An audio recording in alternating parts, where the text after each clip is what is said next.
Hey guys, what's going on? I'm Corey, and this is Marshall. Woo. We are the Losers. What's and up? Today we are doing a Netflix review of The Most Hated Woman in America. The most hated woman in America. Yes, not by us.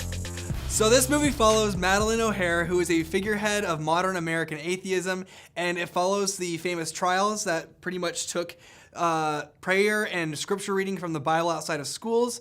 And it was a big deal in American history because it was a monumental pivot in American politics of even further dividing church and state. Yeah, and I was actually pretty interested to see this movie. Yes. To see how we got where we are with these laws in America. So Because this is such a hot button issue, it was really difficult as a movie reviewer to remove your personal bias from the film. Yeah. So we're going to do our best to review this movie without personal bias and just completely tear this thing apart as a standalone film. it's just a movie, Marshall. Don't take it so personally. So this movie starts out, and it's pretty lighthearted. It was fun to start out with. There's some 60s rock songs they throw in there, right? I think. Shows Madeline there with her family. And there's some funny moments, some lighter moments with her child and her parents, even though they're arguing. Yeah, the theme at the beginning feels like a light documentary. Yeah.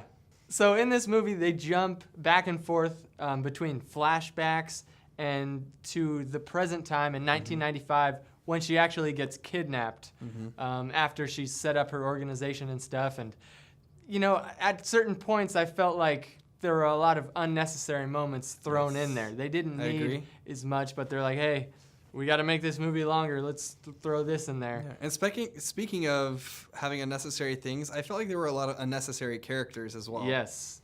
One specifically is Adam Scott, who is my favorite actor in this movie. Yeah, He's from Parks and Rec. I love him as Ben.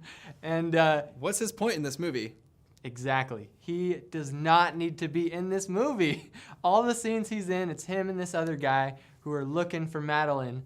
It ends up going nowhere. And they never interact with the main characters.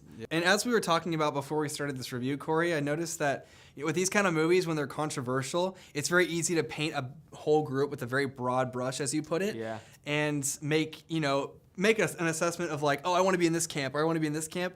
And with this movie, you don't really want to pick either side. You don't really like anybody. No one is very likable in this movie. Everybody's kind of a scumbag. Yeah, the two groups being Christians and atheists, correct? Yes.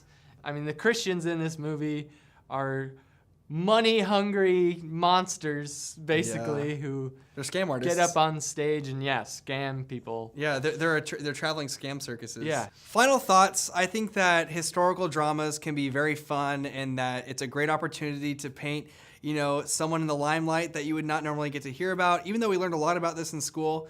I think that they got this character wrong historically, regardless of whatever your political arena is. I think that they didn't do homage or they didn't pay respects to her actually as a person in real life.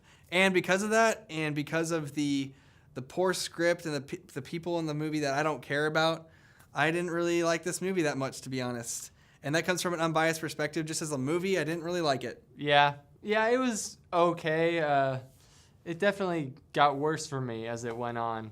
And the tone really starts out pretty upbeat and uplifting. You think they're gonna make Madeline into some hero, or at least some likable, some American constitutional hero waving a flag. Yeah, a likable character or something. But they don't even give you that. And maybe though that's because that's the truth. But Yeah.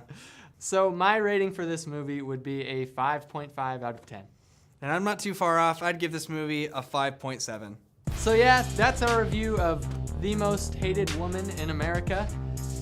We've done quite a few Netflix movie reviews now. Definitely check out our playlist. Yes. And we're gonna be doing more. There's one coming out called The Discovery. That's right. It's actually out. That's coming soon. Be on the watch for that. It's got Jason Segel, Robert Redford, Rooney Mara, I think. So yeah, a lot of big names. So we're really excited for that one. So you guys have a great day, night. Subscribe. Hit that subscribe button. We love you. Love us, okay? Love us. How we are. I don't know.